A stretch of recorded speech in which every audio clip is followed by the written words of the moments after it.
इस चटपटी कहानी में मिलिए एक ऐसे शरारती लड़के से जो अपने दोस्त की माँ के हुस्न का दीवाना हो जाता है। वो माँ एक विधवा जिसके दिल में जवानी की आग अभी भी धधक रही है। इस चुलबुले लड़के के प्यार के तड़के में फंसकर धमाल मचाने को तैयार हो जाती है। अब ये दोनों इस मसालेदार मूवी में क्या क्या कांड करते हैं, कैसे तहलका मचाते हैं और इस धमाकेदार कहानी में क्या गुल खिलाते हैं, तो चलिए बांधिए अपनी सीट बेल्ट और देखिए इस झक्कास कहानी में आगे क्या होता है। कहानी की शुरुआत शेरोन नाम की एक महिला से होती है जो अभी अभी नींद से जागी थी। शेरोन के पति का नाम विलियम था जो एक मशहूर लेखक थे, लेकिन हाल ही में जब वो रात को सैर कर रहे थे किसी ने चाकू मारकर उनकी हत्या कर दी थी। इसके बाद से घर की सारी जिम्मेदारी शेरोन पर आ गई थी। वो तैयार होकर अपने बेटे एंथोनी को जगाती है क्योंकि अपने पिता की मृत्यु के कारण वो कई दिनों बाद स्कूल जाने वाला था। एंथोनी जल्दी ही तैयार होकर स्कूल चला जाता है। इसके बाद शेरोन भी अपने काम पर निकलने लगती है। जैसे ही वो घर से बाहर निकलती है उसे घर के बाहर डिटेक्टिव बार्नेस खड़ा मिलता है। डिटेक्टिव बार्नेस शेरोन का स्कूल का दोस्त था और वो विलियम के हत्याकांड का केस भी देख रहा था। वैसे तो डिटेक्टिव बार्नेस मन ही मन शेरोन को पसंद करता था और शेरोन को भी इसका एहसास हो चुका था। फिर भी दोनों इस बारे में बात न करके विलियम के हत्यारे के बारे में चर्चा करने लगते हैं। दूसरी ओर स्कूल में ब्रेंट नाम का एक लड़का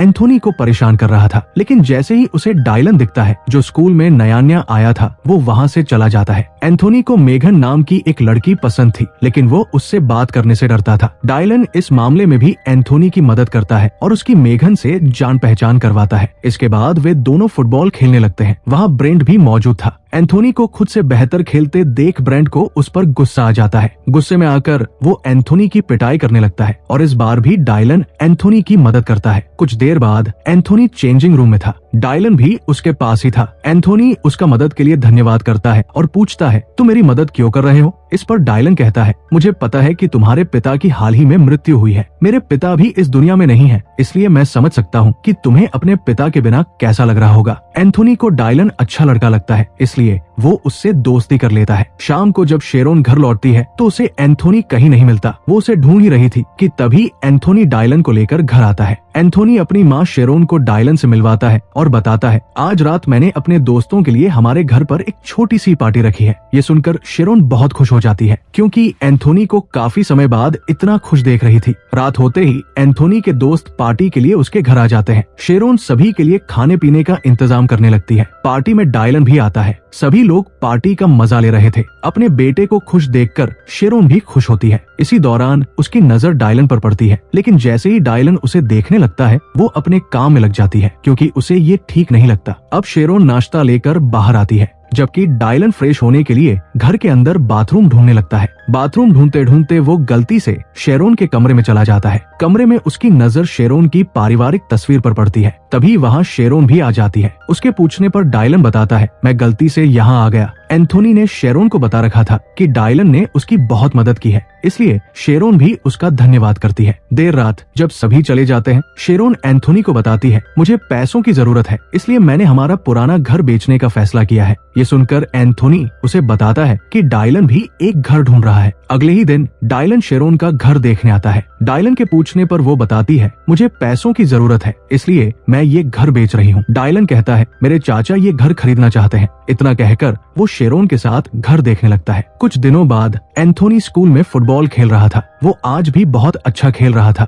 जिसे देखकर ब्रेंट को उस पर गुस्सा आने लगता है। वो एंथोनी को मार नहीं सकता था, इसलिए वो उसके कपड़े खराब करने के लिए लॉकर रूम में चला जाता है। लेकिन एंथोनी के लॉकर पर ताला लगा हुआ था। ये ताला डायलन ने लगाया था ताकि ब्रेंट एंथोनी को परेशान न कर सके। अब डायलन वहाँ आकर ब्रेंट को एंथोनी से दूर रहने की धमकी देता है। इधर शेरोन अपने ऑफिस पहुँच गई थी। वो रियल एस्टेट का काम करती थी, जो इन दिनों कुछ खास नहीं चल रहा था। तभी उसे एक मेल मिलता है, जिसे देखकर वो घबरा जाती है। कुछ देर बाद उसे एक पत्र मिलता है जिसमें उसके पिछले प्रेम संबंध के बारे में लिखा होता है। शेरोन को ऐसे पत्र पहले भी कई बार मिल चुके थे। वो इस बारे में अपनी असिस्टेंट कैटी से बात करती है। कैटी उसे डिटेक्टिव बार्नेस से बात करने की सलाह देती है, लेकिन शेरोन को डिटेक्टिव बार्नेस से इस बारे में बात करना अजीब लगता है, इसलिए वो चुप रहती है। स्कूल में डायलन एंथोनी को मेघन के साथ घूमने जाने की सलाह देता है, लेकिन एंथोनी को मेघन से बात करने की हिम्मत नहीं थी। जब एंथोनी कुछ नहीं करता तो डायलन मेघन से बात करता है और दोनों को साथ में समय बिताने के लिए कहता है। एंथोनी डायलन की गाड़ी लेकर जा रहा था,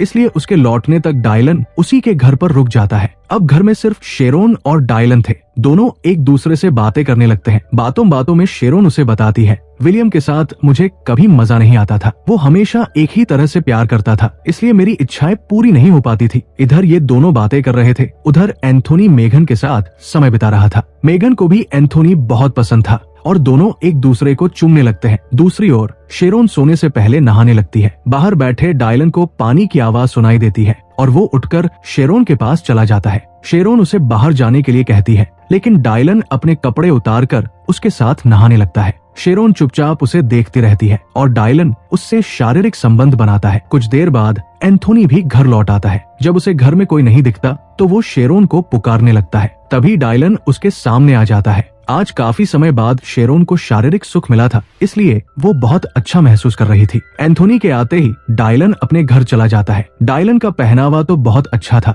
लेकिन उसका घर उतना अच्छा नहीं था। असल में डायलन वैसा बिल्कुल नहीं था जैसा वो दिखा रहा था। इतने दिनों से शेरोन को जो पत्र और मेल मिल रहे थे वे डायलन ही भेज रहा था। वो कुछ सोचकर ही एंथोनी का दोस्त बना था। कुछ दिनों बाद स्कूल में जब ब्रेंट की मुलाकात मेघन से होती है तो वो उसे बताता है डायलन अच्छा लड़का नहीं है, वो सबसे कुछ छुपा रहा है, लेकिन मेघन उसकी बात पर ध्यान नहीं देती। इसके बाद ब्रेंट डायलन से मिलता है और कहता है, मुझे तुम्हारे बारे में सब कुछ पता चल गया है और मैं जल्द ही तुम्हारी सच्चाई सबको बता दूंगा। डायलन कोई जवाब तो नहीं देता, लेकिन उसकी बात सुनकर परेशान जरूर हो जाता है। अब कुछ सोचकर वो एक योजना बनाता है और उसमें एंथोनी को भी शामिल कर लेता है। थोड़ी देर बाद जब वे सभी खेल के मैदान में थे, डायलन जानबूझकर अपना हाथ काट लेता है और इसका इल्जाम ब्रेंट पर लगा देता है। योजना के अनुसार एंथोनी भी डायलन की हाँ में हाँ मिलाता है। देखते ही देखते स्कूल में पुलिस आ जाती है, क्योंकि ये एक बड़ी घटना थी। डिटेक्टिव बार्नेस फोन करके शेरोन को इस बारे में बताता है। जल्दी ही शेरोन स्कूल पहुंच जाती है। सभी सबूत ब्रेंट के खिलाफ थे,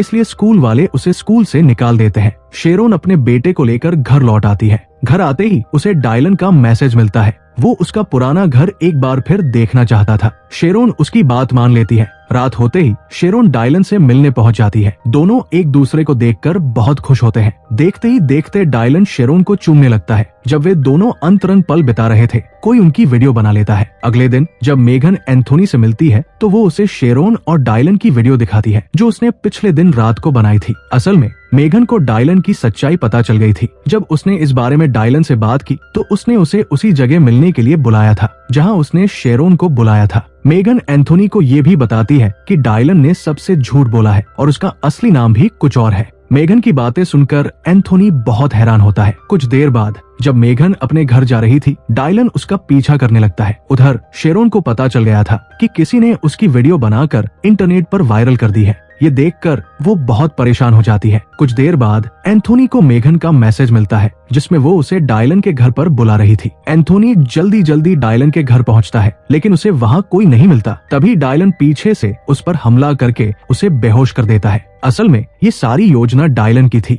उसने ही मेघन के फोन से एंथोनी को मैसेज किया था। इसके बाद वो शेरोन को मैसेज करके उसे अपने पुराने घर पर मिलने के लिए बुलाता है। शेरोन को कुछ ठीक नहीं लगता, इसलिए वो वहां जाने से पहले डिटेक्टिव बार्नेस को बता देती है। जैसे ही वो अपने पुराने घर पहुंचती है, उसे वहां डायलन मिलता है। उसके पूछने पर डायलन उसे पूरी सच्चाई बताता है। तुम्हारा जिसके साथ पहले प्रेम संबंध था, मैं उसका बेटा हूँ। जब तुमने मेरे पिता को छोड़ दिया तो उन्होंने आत्महत्या कर ली। डायलन इस सब के लिए शेरोन को जिम्मेदार मानता था और उससे बदला लेने आया था। वो आगे बताता है, मैंने ही विलियम की हत्या की थी। इसके बाद वो शेरोन को एक चाकू देकर खुद की जान लेने के लिए कहता है, क्योंकि अगर वो ऐसा नहीं करेगी तो वो एंथोनी को मार देगा, जिसे उसने पहले ही बंधक बना रखा था। शेरोन उसकी बात नहीं मानती। वो जल्दी जल्दी डायलन पर चाकू से हमला करके वहाँ से भागने लगती है। इसी बीच डिटेक्टिव बार्नेस भी वहाँ पहुँच जाता है। शेरोन उसे पूरी बात बताकर एंथोनी को ढूंढने लगती है। क्योंकि डायलन ने बताया था कि उसने एंथोनी को जंगल में बांध रखा है। वे दोनों जल्दी ही जंगल की ओर बढ़ने लगते हैं। उधर डायलन ने एंथोनी के साथ साथ मेघन को भी बंधक बना रखा था। शेरोन अपने बेटे को बचाने के लिए भागती है, जबकि डायलन डिटेक्टिव बार्नेस पर चाकू से हमला करके